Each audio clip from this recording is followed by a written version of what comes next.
sponsor, the Betsy Hotel South Beach, I welcome you to the inaugural international virtual Why I Love Yiddish Fest 2020. Now, you may ask, what is the Yiddishkeit Initiative and why have a Why I Love Yiddish Fest in 2020? So the answer is the Yiddishkeit Initiative is a nonprofit organization that I founded with my mother, Columbia University professor Miriam Hoffman, and we are dedicated to preserving, presenting, and promoting the best in Jewish culture and Yiddish language. And why a Why I Love Yiddish Fest is because we are proud of our culture. We are proud of our heritage. We are proud of our language. And apparently 85% of the Jewish people don't consider themselves affiliated with any Jewish organization, but they do consider themselves cultural Jews. So for those who are affiliated, for those who are not affiliated, for those who are Jewish and for those who aren't Jewish, we should celebrate this incredible 5,000-year-old culture. The Yiddish language is over 1,000 years old. It's deep, it's beautiful, it's rich, and it should be celebrated. So sit back and enjoy our next program, and thank you for your support.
Ladies and gentlemen, the Ballroom is proud to present Joe Papp.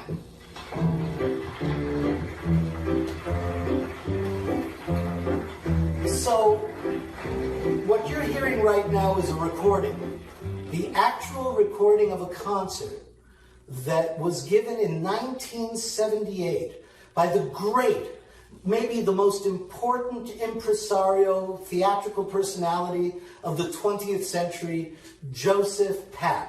Now, there may be some of you out there who have no idea who Joe Papp was, especially the younger theatrical people who don't know anymore who Joe was. And that's a shame, because Joe was probably the most important figure in American theater of the 20th century. And the reason I say that is because every single one of you out there has heard of Shakespeare in the Park.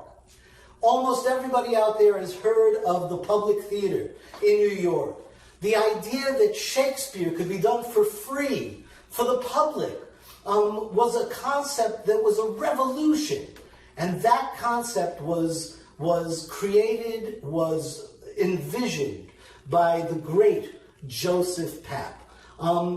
I was very privileged to have met Joe Papp in the mid-'80s when he discovered his Jewish identity, and he met my mother, Professor Miriam Hoffman, and together they, and I worked with them at the time to create a Joseph Papp Yiddish theater that was doing work in the Yiddish language. And so that's how I met him. I'll talk a little bit about that a little later on. But because of my knowledge of Joe, because I got to meet Joe, I also became very close with his widow, Gail, who I hope is with us this evening. Hi, Gail, if you're out there. And also his daughter, Susan. Susan is married to Richard Lippman. I think Susan and Richard are both out there. I love you guys. Mwah. And one day, my mother did a lecture at FAU about her relationship with Joe. After the lecture, a woman came up to us with tears in her eyes. And she said, I had such a wonderful time, and I am so moved. And I was curious why she was so emotional, and it turned out that it was Joe Papp's daughter, Susan. And we became very, very dear friends. I feel like she is a sister to me. And so we became close. And one day we were at their home, Richard and Susan's home in Delray, where they spend several months a year. And she asked me if I had ever heard her father's concert at the Ballroom. And I had not.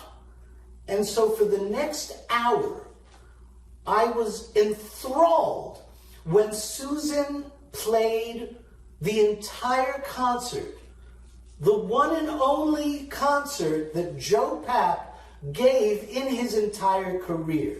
This was the man who brought us Chorus Line and Hair and The Mystery of Edwin Drood and the Public Theater. And he was not a performer, but he was very theatrical and had a beautiful voice. And in 1978, kind of on a dare, he did a week-long series of concerts at the Ballroom in New York. And it was recorded. And when I heard it, I turned to Susan, I said, this has to become a show. And I spoke to Joe's widow, Gail, and she gave me the permission. And so what you are about to see, ladies and gentlemen, is basically the concert and the story that Joe Papp told in 1978 at the Ballroom in his own words. I will intermittently interject my own thoughts on the subject, but enjoy Joe Papp at the Ballroom. And ladies and gentlemen, the Ballroom is proud to present Joe Papp.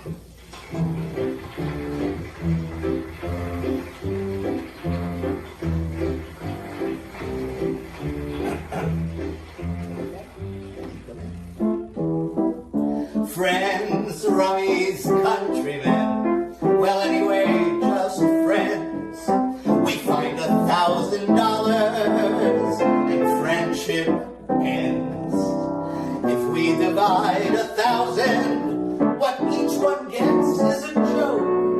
A little less than nothing, you're better off just broke.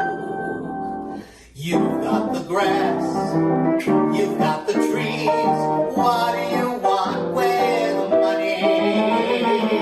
You got the air, you got the breeze, what do you want with money? Look at the birds, hear how they sing, they have no rent to pay in the spring. You own the world when you don't own a thing. What do you want with the money? Hey, what do you want with dough? Now, Frankie, you got your shine box, and Butch, you got your fiddle. Casey, you got your principles. You're richer than Ford, oh Biddle. You know you can't take money with you, and you know you hate the rich.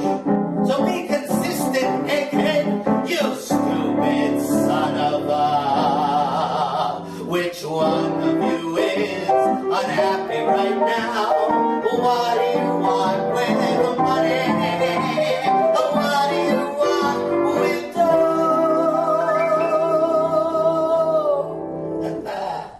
You know, the first time I sang publicly was in public school. It was against my wishes at the time. I was caught singing in class during a mathematics section.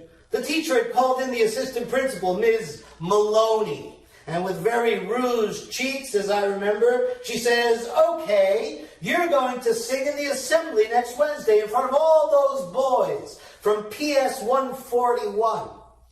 And those boys had been there for many years. You know, you have to really learn to read and write before you graduate. So most of them were shaving at the time that I was 7. And I sang. I think that I shall never see a pond lovely as a tree. And they looked at me kind of with awe. Well, that's a kind word. And I managed to survive that. And then I'd go home after school, night after night, and we'd sit around. My family and I, we were, we had supper, you know, what was left of it. And we'd sit around and sing. We were kind of a singing family. The weather's getting fine. The coffee tastes like wine. You happy hobo, sing hallelujah, I'm a bum again. Why work away for wealth when you can travel for your health? It's spring, you hobo, sing hallelujah, I'm a bum again. Your home is always near, the moon's your chandelier, your ceiling is the sky, way up high. The earth is your estate, the road is your little dinner plate. You happy hobo, sing hallelujah, I'm a bum again. Now Rockefeller's busy giving away, Chevrolet is busy making cars. Hobo, you keep busy when you throw away slightly used cigars. Hobo, you've no time to shirk, you're busy keeping far away from work. Oh, the weather's getting fine, the coffee tastes like wine. You happy hobo, sing hallelujah, I'm a bum again. Why work away for wealth when you can travel for your health? It's spring, you hobo, sing hallelujah, I'm a bum again. You happy hobo, sing hallelujah, I'm a bum again.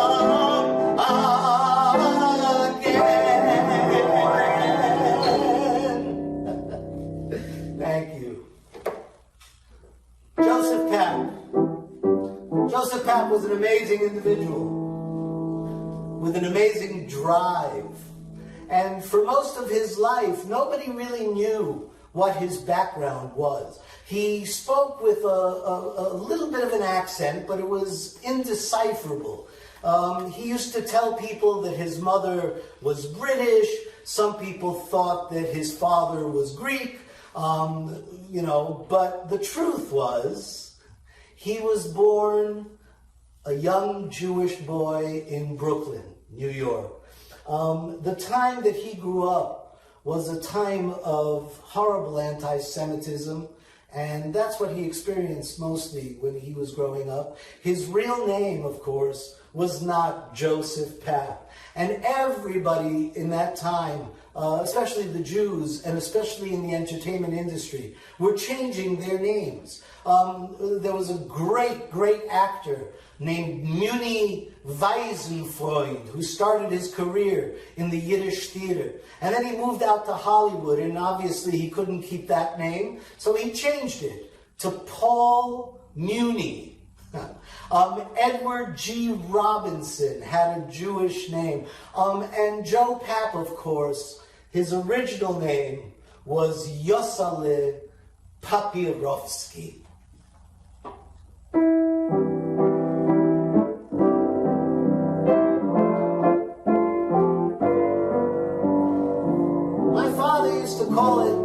Begleitet. That's Yiddish for harmonize. So my sisters and my brother and myself, we would sit around and sing. My mother would be in the corner there near the coal stove, and she'd be shoveling in the bituminous to keep the place heated. It was the only source of heat in the apartment. And she would look on benignly as we would sing. And then my father said to me, Yosale, he said. That's diminutive. It means Joseph, but in a very nice way. And it's Yiddish, as you probably know. And I said, yes, Tatale, and that's father, in a very nice, sweet way. And he says, what did you do at school today? What did you learn? And I said, Tatale, I learned a new song. He says, yes. And I said, it's by the great violinist, Fritz Kreisler. He says, oh, Kreisler. And I said, but it's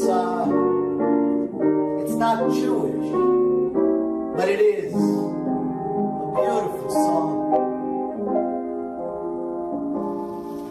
I often think of home, Julie, when I am all alone and far away. I sing the old refrain, Julie, for it recalls to me a bygone day. It takes me back again to meadows fair, where sunlight's golden rays beam everywhere. My childhood joys again come back to me.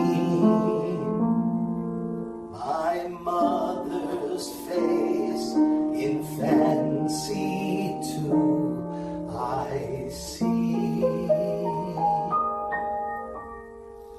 It was my mother taught me how to sing, and to that memory my heart will cling. I'm never sad alone when on my way, as long as I can sing Diulie.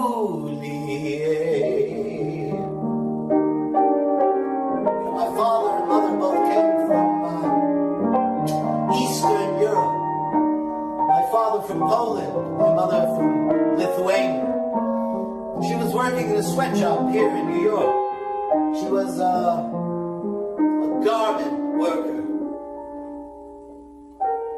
She was working in a sweatshop, and it's hard for me to recapture my feelings. It would be so painful. What I have experienced, more than anything else though, more than poverty, is anti-Semitism. You know, it's skin deep, but if you scratch it, a lot of it will just come out.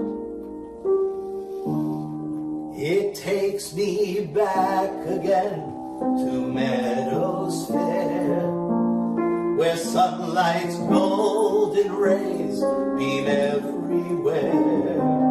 My childhood joys again come back to me. My mother's face in fancy too I see. It was my mother taught me how to sing, and to that memory my heart will cling. I'm never sad alone when on my way,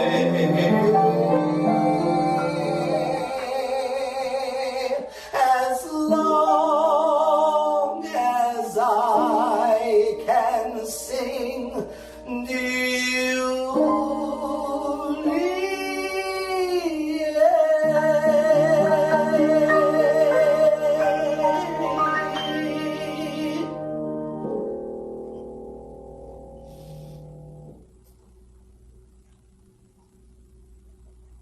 My father would pray every morning and every night.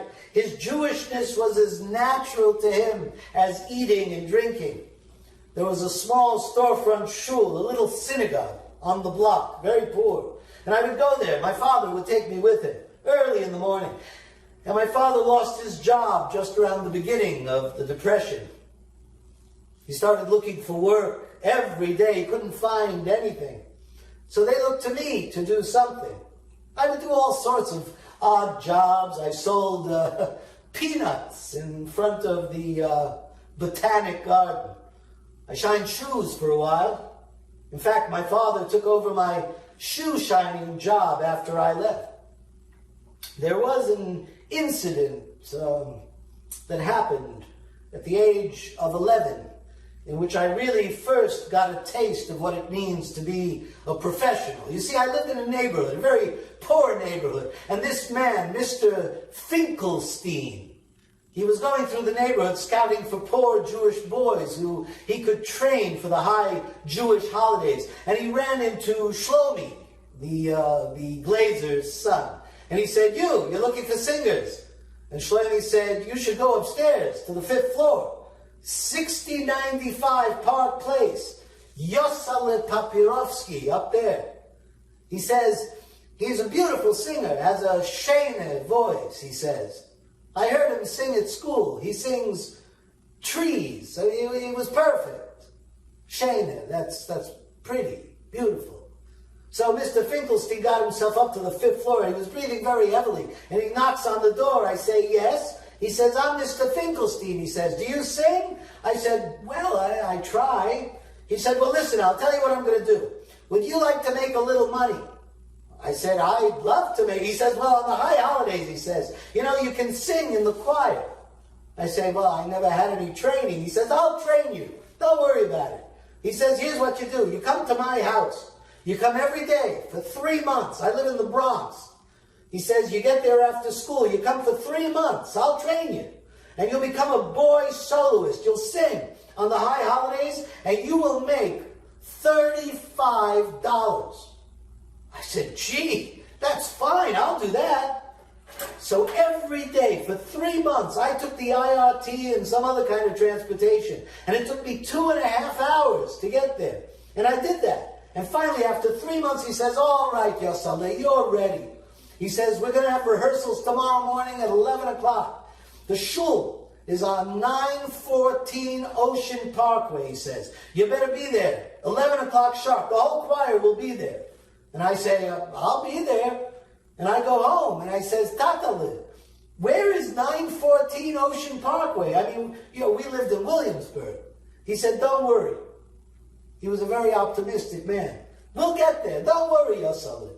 So we get on the IRT, we get on the BMT, we take the Avenue Z bus, the Avenue U bus, and finally, we are out near a big empty lot, somewhere in Flatbush, I think it was. I says, Tatale, I think we are verblonget here. That means irretrievably lost. That's a Yiddish expression. And he says, don't worry, Yosale, we'll find the place. And he was right. An hour and a half later, we found the place. And it was a beautiful old Portuguese Jewish synagogue, a lovely edifice, a big Star of David and colored glass, and the walls were oaken. Quite a beautiful, traditional shul, a synagogue. I knocked at the door, and this tall man with a black coat and a yarmulke, a skull cap, and a fierce black beard, he growls at me. He says, what do you want? He was the shamus of the shul. That's the head man that takes care of the premises. I says, Mr. Finkelstein asked me to come to get a ticket for the high holidays so I could be here. He says, you got any money? I said, what do you mean? He says, you got $35? I said, no, I don't have $35. He said, does your father got $35? I said, geez, my father doesn't got $35. He says, well, you can't go to shul on the high holidays unless you pay. And it costs $35. And I says, you have to pay for religion? I was very young then. Fine, I said. I was getting indignant. I said, you know who I am? I says, I am Yosef Ben Shmuel Yerucham Halevi, and this is my father, Shmuel. He says, then why didn't you say so? He says, come in, we've been waiting for you here. Get inside, the choir is here. And then I see Mr. Finkelstein. His mustache is bristling. He says, come on. He says, there's the introduction. And for the first time, I hear voices singing the very music that I had been listening to, on piano, for 3 months. Just sing, he says. So I got up on the platform, and I sang. Tzadik, tzadik,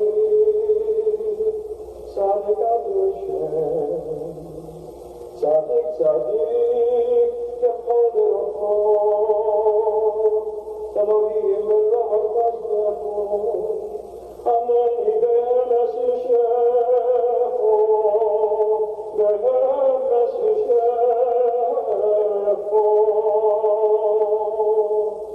Hashem Loi hayom ve'osu,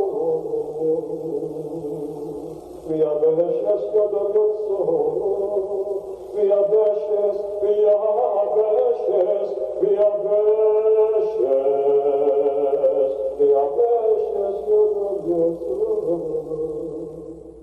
I used to love those chants. This is real. Yeah, I believed everything I sang, too. And on the holidays, I sang. I saw my father sitting in the front row there, feeling very much out of place in that fancy shul. He was wearing his old talis, his prayer shawl. The one he brought with him from Poland. And everybody had this kind of gleaming, silky kind of talisim.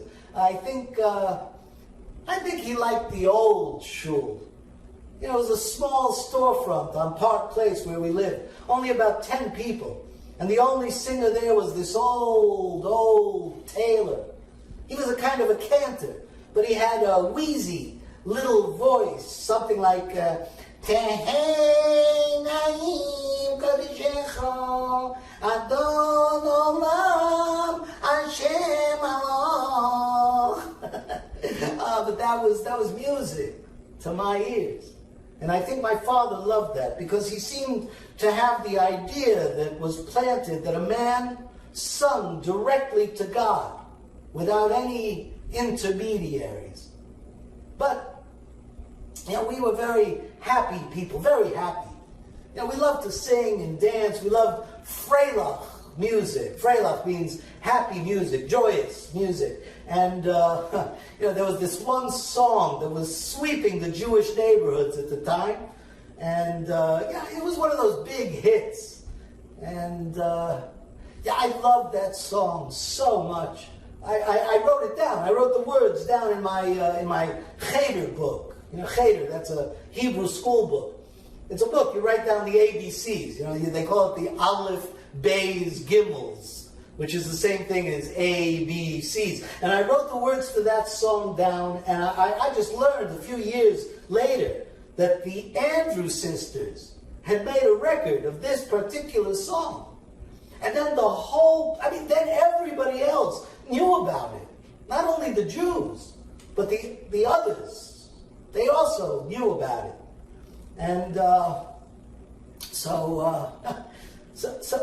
they all thought that the song was called Joseph, Joseph. But I knew, and all the 5-6 million other Jews knew, that the real title of that song was Yossel, Yossel. Mein Kreis geht mir raus, ich fühle kalt in Neus, mein Herz tut mir weg, Corona schier. Es ist mir heiß und kalt, und ich will neu und alt, in wächst ihre Menschen, was es quält mir. Die Liebe brennt, das Schreck, ich fühle starber weg, noch mein Jossel, mein Terli, mein Dir. Abucher, a schöner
noch amol atore, ya boy, ya.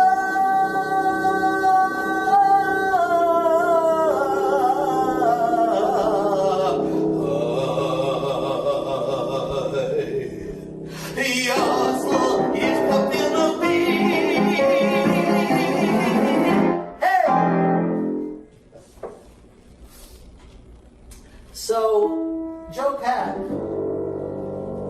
had a wonderful Jewish, Yiddish upbringing.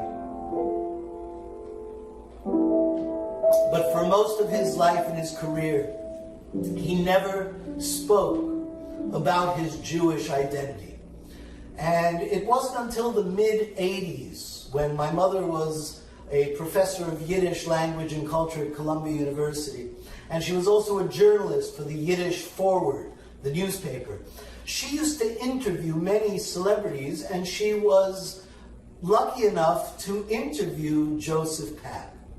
And he absolutely fell in love with my mother's Yiddish and Jewish background. And it reignited in him this wonderful sense of Jewish identity, of Yiddishkeit, a love of his culture from his youth that he had run away from for so many years. And so he asked my mother if she would be willing to write a play in Yiddish and in English, something that he could see and explore.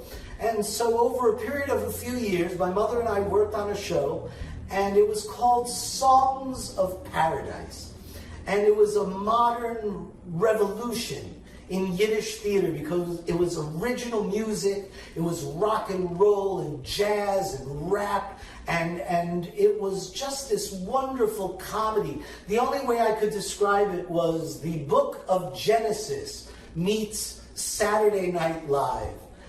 It was lots of fun, and it was very young and fresh and kind of hip and funny. And we did a small reading for Joe, and he loved it and encouraged us to keep going. And we ended up doing a workshop production up in Riverdale at the Riverdale Y. And Joe Papp said he would come to the opening night. I doubted it. I thought he probably wouldn't show up. It was far away. But we set aside 2 tickets on the aisle, and we did the show in Riverdale. We opened the show, and before the show started, I was told that Joe Papp had arrived. And I was a nervous wreck. And I really thought I was going to die. I didn't know if he would like it. I didn't know if anybody would like it. It was a world premiere of something no one had ever tried, a very modern use of the Yiddish language. And so when Joe, at the end of the show, Joe got up and came on stage. We got a standing ovation. The audience loved it. And he shook all of our hands, and he turned to the audience and he said, "Ladies and gentlemen, my name is Joseph Papp, and I love this show so much that next month I'm going to open it at the Public Theater in New York." We were flabbergasted, to say the least. And indeed, a month later, we opened the show at the Public Theater, and it became what I believe to this day is one of the 10 longest running shows in the history of the New York Shakespeare Festival. We were there for about 8 months, I believe, sold out, and then we moved to the Astor Place Theater. It was a great success, rave reviews, and while we were there, they were doing a production of Shakespeare's Two Gentlemen of Verona. One of the gentlemen was Christopher Reeve, Superman. And I hadn't met him in the green room when we arrived, and lo and behold, one day I happened to be in the urinal in the bathroom, and in walks Superman and stands at the urinal next to mine. Needless to say, I was speechless, and I realized that they called him Superman for a reason. In any event, the other gentleman of Verona became a good friend, and to this day we stay in touch. He's a very famous actor. You all know him. He not only became famous doing some of the biggest shows on Broadway, some of the greatest television series in America, but at one point he also discovered his Yiddishkeit, his Jewishness, because of Joe. His name is Mandy Patinkin. And Mandy said this about Joe in an interview. He said, "Years ago, Joe Papp called me up and asked me to do a song for a benefit for the YIVO Institute for Jewish Research at the Schubert Theater on Broadway. I was at that benefit. I performed there. I remember it well. He said, 'You need to sing a Yiddish song.' And I said, 'I don't know any.' And he said, 'What? It's about time you learned one.' So he sent me over this song, Yussel, Yussel. Now, I loved Joe. He was like my father. He was the most important person in the world to me. He actually signed the ketubah, the marriage license, at my wedding. So Joe came over one night for Shabbos dinner, and I had recorded Yussel, Yussel, which I played for him. And he looked at me and he said, 'You must learn this music. This is your job.' And I knew what he meant.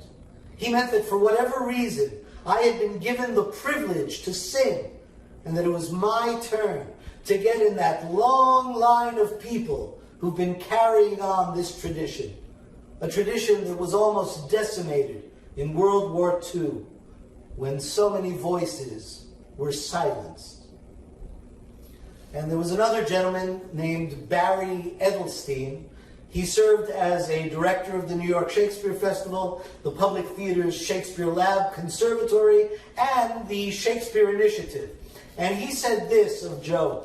He said, "In his later years, Joe got very, very Jewish. He started studying Talmud, brushing up on his Yiddish, and taking stock of his life. Every Jewish organization in the city was standing in line, clamoring to honor Joe Papp."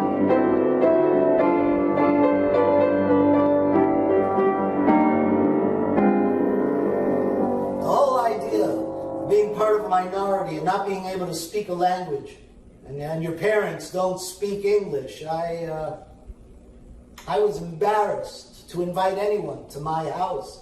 I remember being invited to somebody's house and the mother spoke English. She said, "Come in, how are you?" That sort of thing. And I knew that my mother couldn't say that. I was born in Brooklyn, the Williamsburg part of Brooklyn. There was always danger of some kind, being beaten up.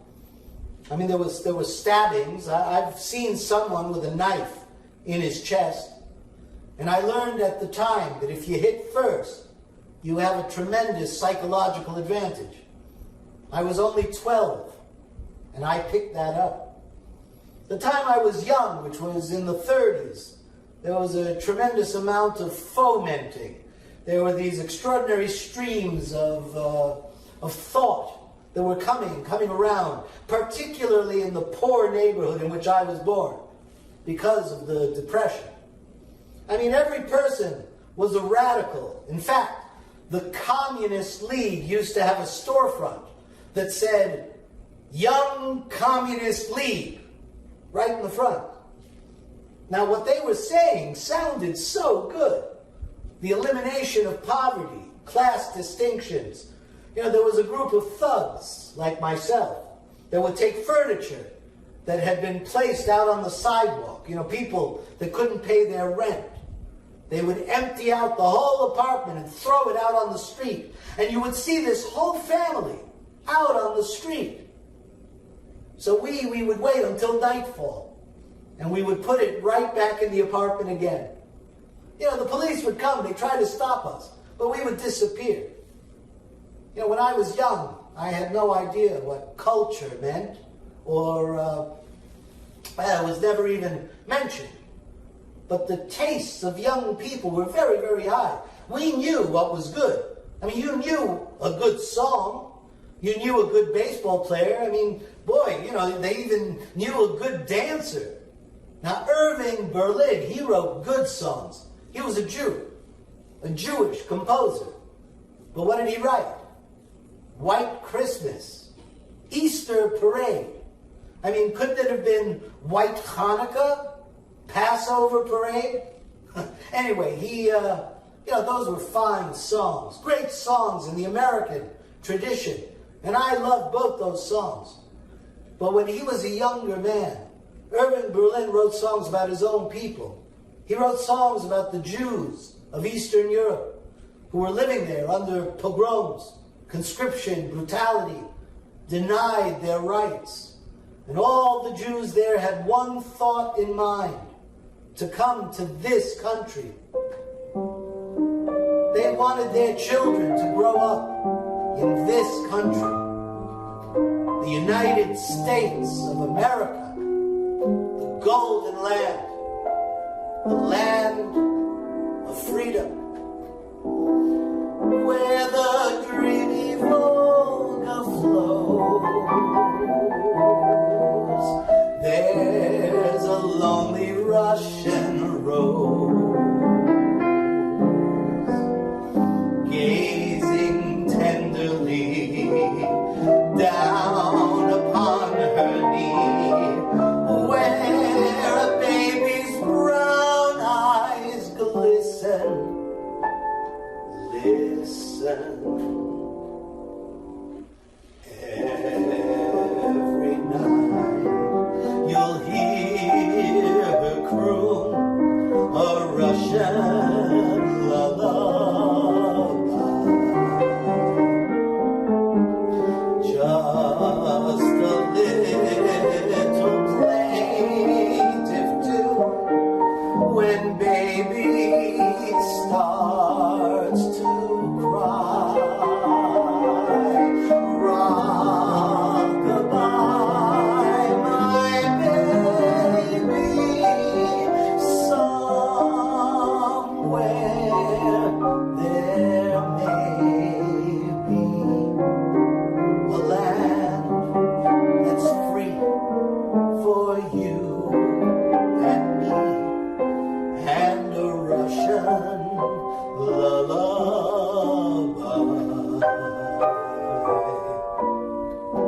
See those words, communist, socialist, they sound so reprehensible to so many people today because they've been used as maligning words, even death words. But they were beautiful words to me. They represented fearlessness, a stand against appalling social conditions, a way of creating a world that was free of injustice. I joined the Young Communist League when I was about 16. It wasn't illegal, but it was clearly tied into some illegal actions like moving those people back into their homes. And it was clear to me that there were two classes, the haves and the have-nots, the rich and the poor. And I was one of the poorest kids in my high school class. Rock-a-bye, my baby, somewhere there may be a land that's free for you and me, and a Russian lullaby.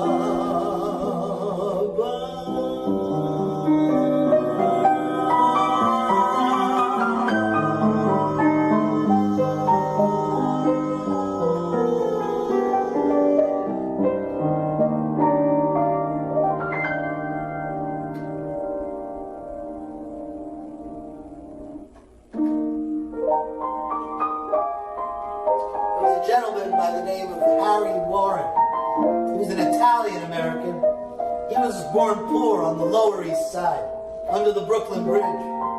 Yeah, he picked up the piano. He played it by ear, no training, no formal training. And he became a songwriter. And they whisked him away to Hollywood during the middle of the Depression. And he began to write songs, one right after the other. And his songs at that time were mainly on one subject, the theme that preoccupied this entire country, both Harry Warren, the picture industry, and every American. Money. I've never envied folks with money. Millionaires don't get along too well. I have you, but haven't any money.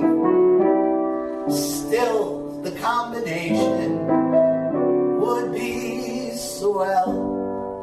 Oh, baby, what I could do with plenty of money and you, in spite of the worry that money brings. Oh, a little filthy lucre buys a lot of things, and I can take you places you would like to go. Outside of that, I've no need for dough. It's the root of all evil, of strife and upheaval. But I'm certain, honey, that life could be sunny with plenty of money and you. You know, that money was never that important to me. All I really cared about was justice for everyone. I championed the concept of free Shakespeare in the park. It was a lucky April shower. It was the most convenient door. I found $1 million baby in the 5 and 10 cent store. The rain continued for an hour. I hung around for 3 or 4. Around $1 million baby from the 5 and 10 cent store. She was selling china, and when she made those eyes, I kept buying china until the crowd got wild. Incidentally, if you should run into a shower and step inside my cottage door and meet the $1 million baby from the 5 and 10 cent store. See, I was just coming back from Brooklyn, from the Bushwick Avenue Library, and under my arm I had a book, my favorite book, Das Kapital by Karl Marx. And I looked up and it looked like the clouds were gathering. It looked like rain, so I said, I better get across to that Woolworth stand. And I ran in, and there were hundreds of people milling and thronging right there, across their heads, in the audience. I could see her behind the counter, and she was my $1 million baby from the 5 and 10 cent store. She was selling china, and when she made those googly eyes, those googly eyes, those googly googly, I kept buying china until the crowd got wide. Smart, they knew I had no money. If you should run into a shower, just step inside my cottage door and meet the $1 million baby from the 5 and 10 cent store.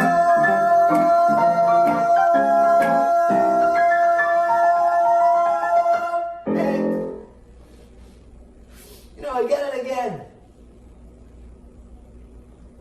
I find a misrepresentation of who I am and what I do. I have been portrayed as a man with lowbrow taste and no aesthetic vision, who destroys playwrights and is nothing but an artistic midwife.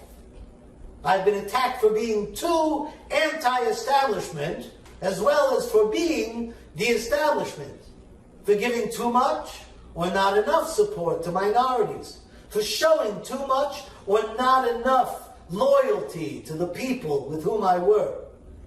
Now, I'm engaged in combat on several fronts. I'm struggling with the bureaucracy that is the New York City government and the monopoly that is the New York Times. I am fighting a state of mind that has struck a blow at the very source of the creative enterprise.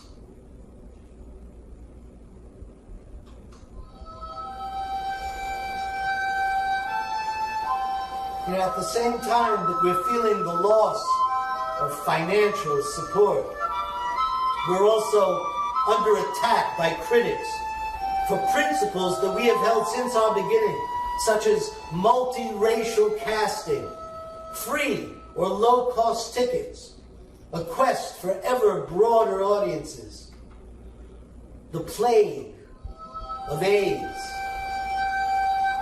has hit very hard at the arts community. At the New York Shakespeare Festival, several of our most experienced key people have died of this horrible, horrible disease.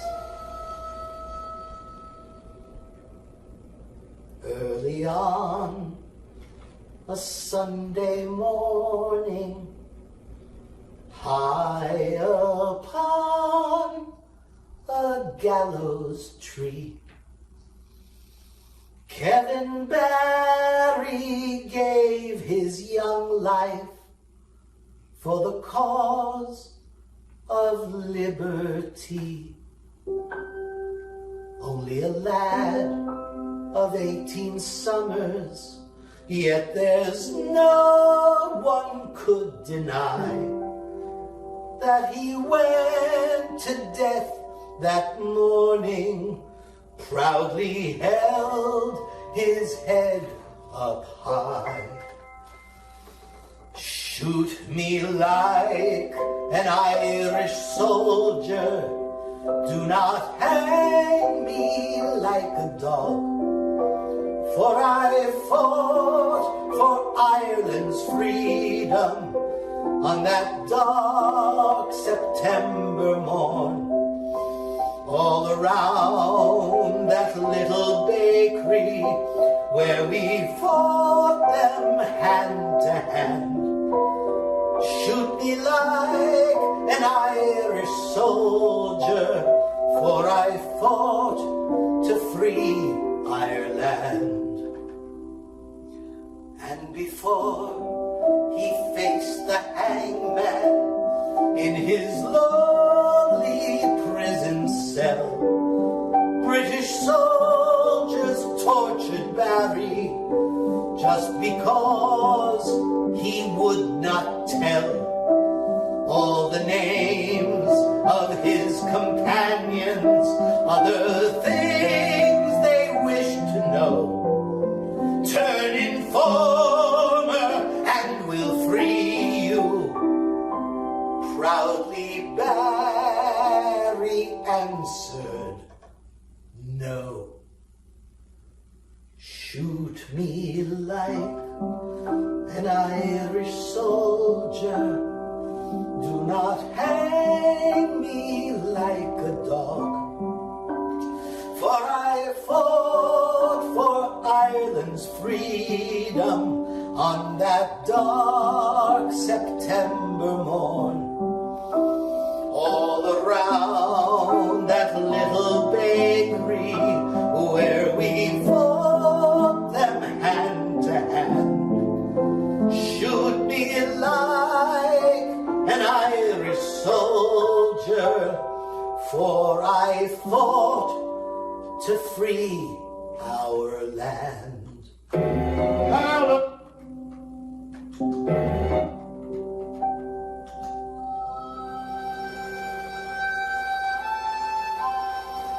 So,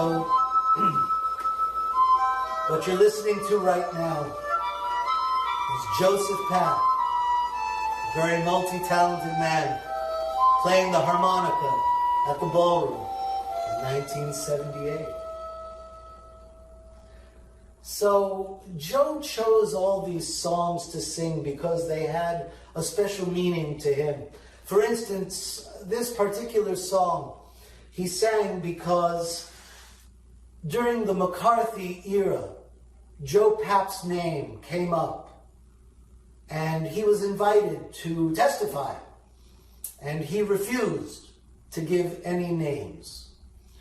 And he was blacklisted. At the time, he was working as a stage manager at CBS television, and he was fired because of his association with the Youth Communist League when he was a young man. And he decided that instead of just backing down, he would sue CBS for firing him for no reason. And the lawsuit took a long time, and everybody thought it was a waste of time and money. But Joe persisted, and eventually he won the lawsuit. And CBS was forced to rehire him as a stage manager and offer him his job back. Joe Papp turned them down.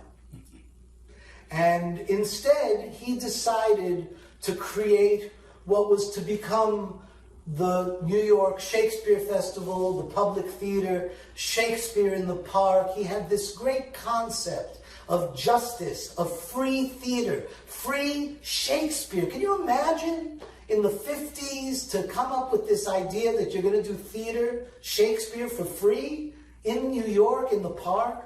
Everybody thought he was crazy, and everybody was against him. Everybody tried to stop him, and yet he succeeded. My experience with Joe and justice was very interesting. When we did Songs of Paradise at the Public Theater, Joe asked me what union contract we wanted to be under, because we were doing Yiddish theater, and at the time there was a union for Yiddish actors called the Hebrew Actors Union. The problem was that that union was basically no longer legitimate. They took dues but gave no benefits, no pension or welfare, no health. They basically took money for nothing. So when Joe asked me what contract we wanted, I said, of course, we wanted to be Actors Equity Association, which gave us pension and welfare and health care. And he, of course, said, absolutely. We signed an equity contract. And opening night of Songs of Paradise, in the middle of the winter, January 19th of 1989, it was cold, it was dark, it was snowing. Outside the theater, 3 very old Yiddish theater actors decided to strike, to do a protest in front of the Public Theater, saying that Joe Papp and Avi Hoffman and Miriam Hoffman and the Public Theater were unfair to the Hebrew Actors Union. And Joe felt so bad for them that he invited them into the Public Theater, and he said, if you're going to protest, why don't you protest inside where it's warm, and I'll give you a cup of tea, and you can protest, and it's fine. And so they did. They actually came in opening night, and they walked around the lobby in the Public Theater with their sandwich boards that said Joe was unfair. In the end, though, Joe contacted another dear friend who passed away many years ago, Theodore Bickel, who was the president of the 4As, the umbrella organization for all the unions that are related to the entertainment industry.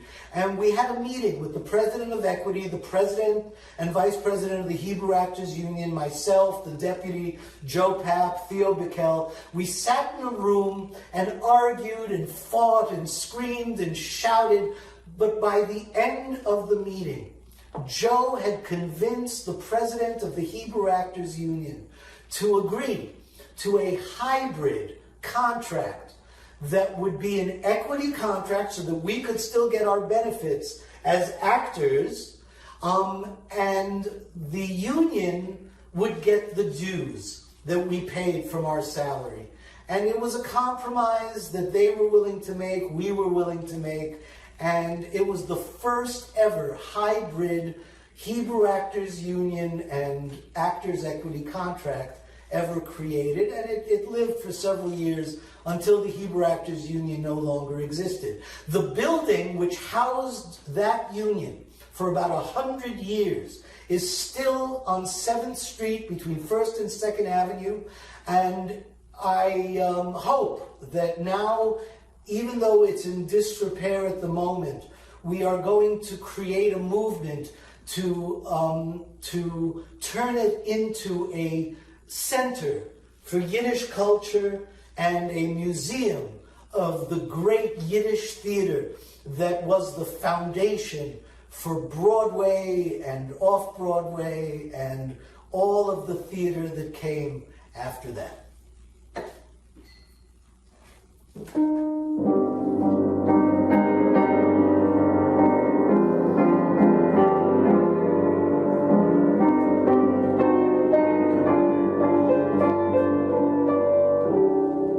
I was in junior high school, and some teacher read a little saying from Julius Caesar. It was a speech about rousing people to action and loyalty, and I loved that speech.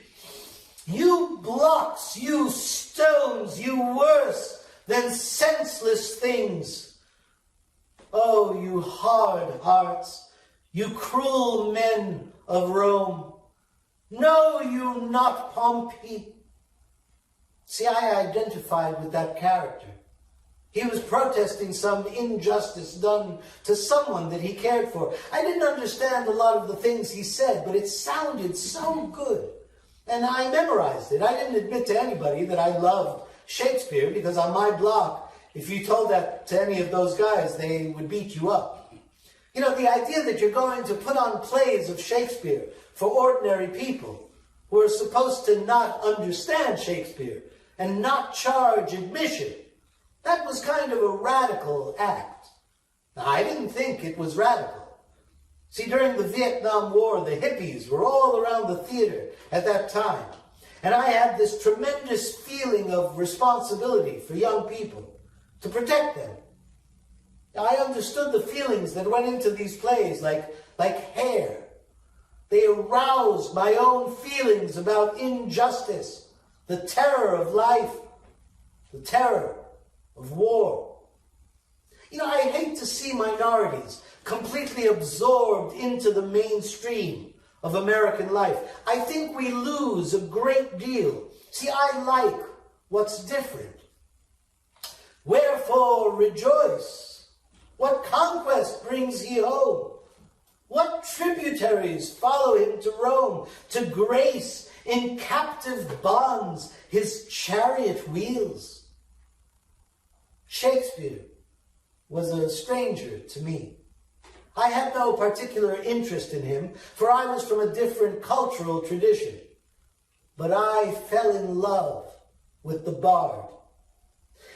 And there was a portable 35-foot trailer truck in which we would build a stage that would unfold. And I arranged to get a sanitation truck to pull this thing around the city.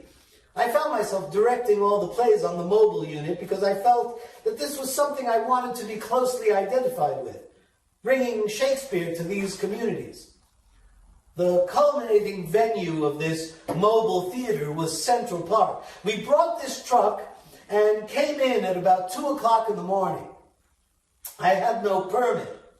And there's a cop on a horse, and he sees me go by, and he kind of looks at me kind of strangely. But he must have assumed that nobody would come in with a huge 45-foot trailer without a permit.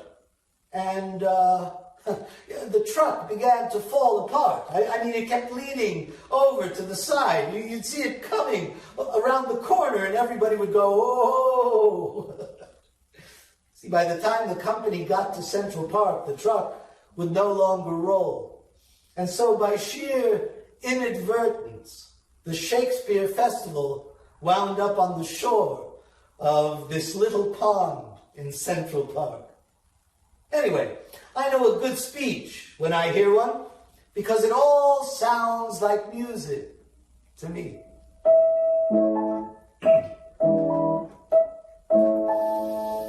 On a tree by a river, a little tom-tit sang willow, tit willow, tit willow. And I said to him, Dickie bird, why do you sit singing willow, tit willow, tit willow? Is it a weakness of intellect, birdie? I cried. or a rather tough worm in your little inside? With a shake of his poor little head, he replied, "Oh, willow, titwillow, titwillow."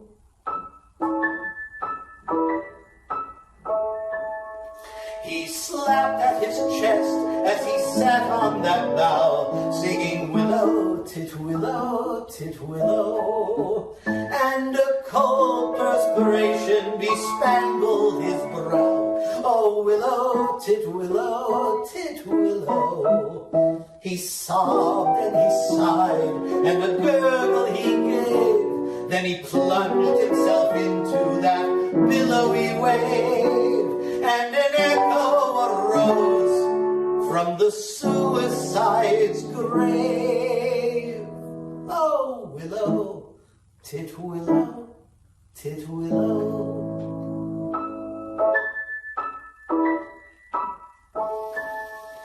Now I feel just as sure as I'm sure that my name is not Willow, titwillow, titwillow.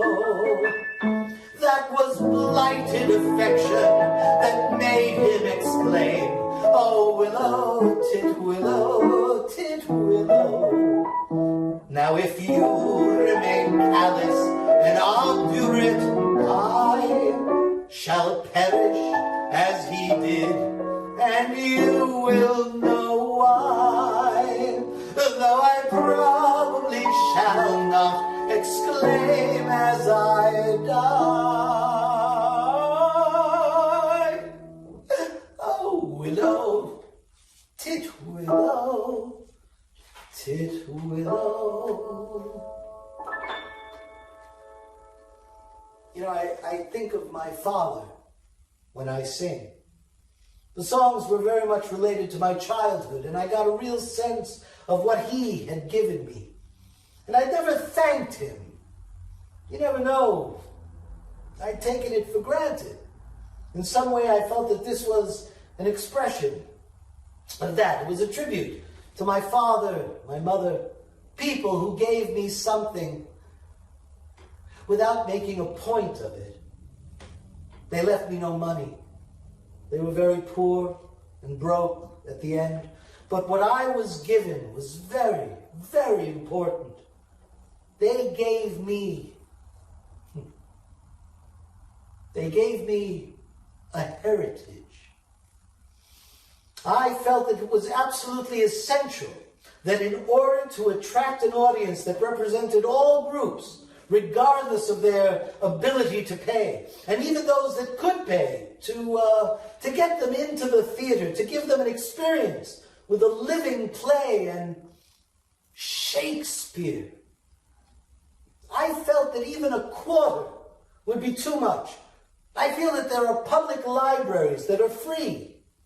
I feel that a city the size of New York should have a public theater and free Shakespeare in Central Park.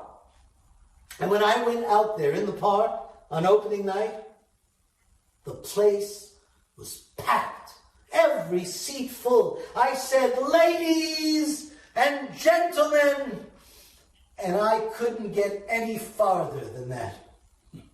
A roar. A roar. I mean, you never heard such a sound in your life. And I just stood there. I let it wash over me. They felt that it was their triumph. The people had won. The theater is alive when it's attached to what's going on outside of it. So it's always the interaction of these two that are of interest to me. We're living in an age of passion and struggle. And to have something less on that stage than what happens in life is a cop-out. They used to tell me I was building a dream, and so I followed the mob.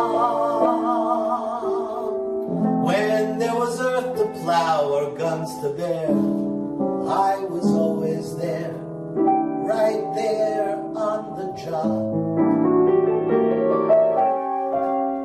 They used to tell me I was building a dream with peace and glory ahead. Why should I be standing on line, just waiting for bread? Once I built a railroad, made it run, made it race against time. Once I built a railroad, now it's done. Hey brother, spare a dime. Once I built a tower to the sun, brick and rivet and line. Once I built a tower, now it's done. Hey brother, can you spare a dime? Once in khaki suits, gee, we looked swell, full of that Yankee doodly-dum. 500,000 boots went slogging through hell, and I was the kid with the drum. Say, don't you remember? They called me Al. It was Al all the time. Say, don't you remember? I'm your pal. Say, brother, can you spare a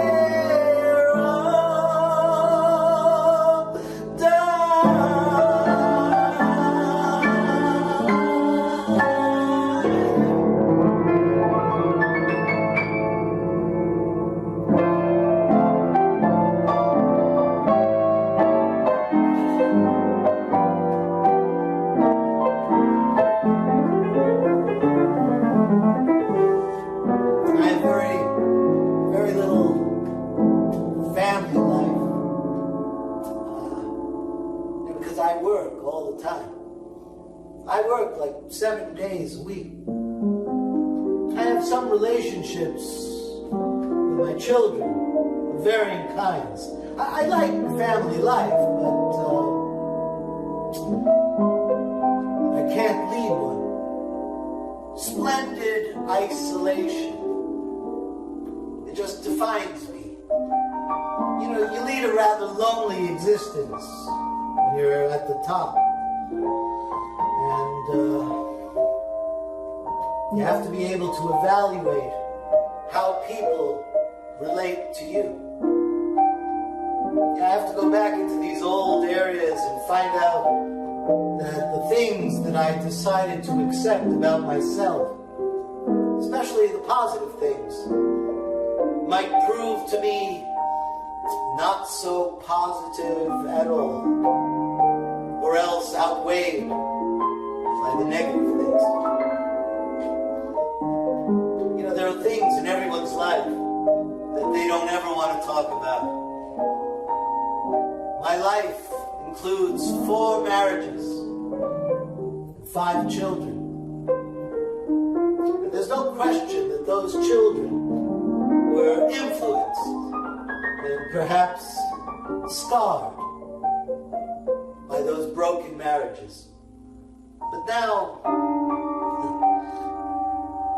everything seems to be okay. For I'm not the guy who cared about love, and I'm not the guy who cared about fortunes and such. I never cared much, no, look at me now.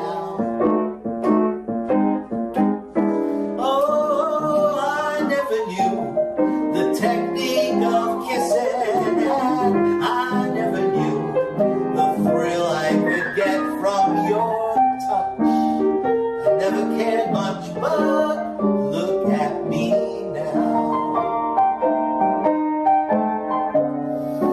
I'm a new man, better than Casanova at his best. With a new heart, brand new start. Why I'm so proud I'm busting my vest. So I am the guy who turned out a lover. Yes, I'm the guy who laughed at those blue diamond rings. One of those things, oh, look at me now. You know, I don't want to hold myself up as some kind of an ideal. My life has been made up of many, many things. It may have had more bad than good in it. I've not been at all praiseworthy in my private life. You know, my brothers, my sisters, my brother and my sisters, they have what I would call good character. I do expect people who speak out on public issues, however, to be pure. And I have tried to apply that same high standard to myself. And for much of my life, I have to admit, I didn't meet it.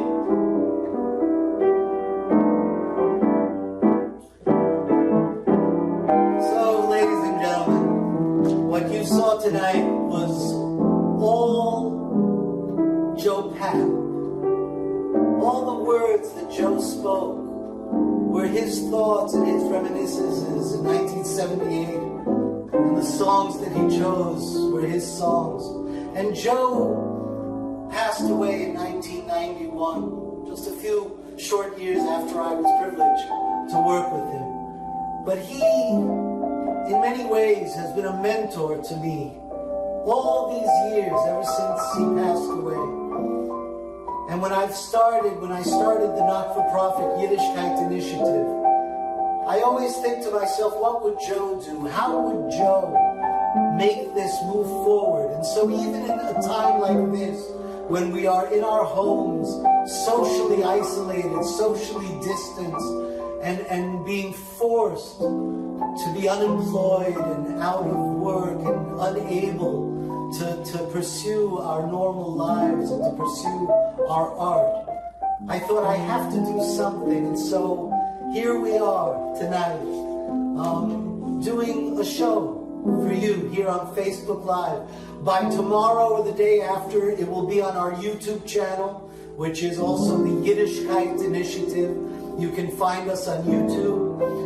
And please go to YaakovHeller.com and you'll see what amazing work this artist has done. He has sculptures, jewelry, pieces of art, beautiful and so Jewish at its soul. Maybe the greatest Jewish artist of our time. And so please support the work that he does. And if you would like to support the work that we do, 3 weeks ago, we did a show right here in this living room that has now had 94,000 views on Facebook, called Yiddish Tangos. And then a week later, I did my 2 Jewish show, which has had well over 8,000 or 9,000 views now. I don't know how many views this show will have, but we're reaching tens of thousands of people. So if you are one of those people and you want to support the work we're doing, please go to our Facebook page, Yiddishkeit Initiative, go to our website, whyilovejewish.org, and please donate whatever you can, $1, $5, $10, $18, whatever you can. We need your help, we need your support, so we can keep on bringing you all this great work. I want to thank the University of Miami Miller Center and Feldenprice Program. I want to thank Yaakov Heller, and I not have done this without the brilliant musical direction and the great piano playing, the fickle fingers, the flying fingers of the great Phil Hinton, ladies and gentlemen. Thank you so much for being with us tonight. I hope you have enjoyed my recollection of the great Joe Papp and his concert, Joe Papp at the Ballroom. Ah, the weather's getting fine. The coffee tastes like wine. You happy hobo sing, hallelujah, I'm a born again. Why work away for wealth when you can travel for your health? In spring, you hobo sing, hallelujah, I'm a born again. Hallelujah, I'm a born again. Let's see if this works. Hallelujah, I'm a bomb.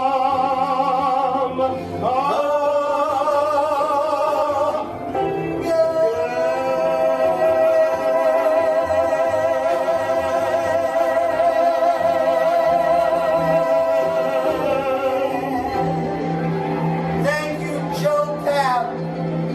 Thank you all out there. Thank you, Andy Rose and Amanda McMaster, for making this possible. Thank you, Laura.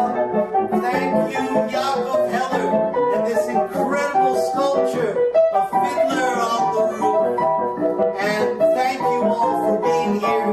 And on Tuesday, I'll be doing a tribute to Memorial Day, remembering the Holocaust, for Holocaust Remembrance Month. And on Tuesday, the week after, I will be presenting the original program from PBS of Two Jewish Two. So thank you so much for being with me tonight. Thank you, Phil Hinton. And thank you all. And please, the most important thing is stay safe and stay healthy.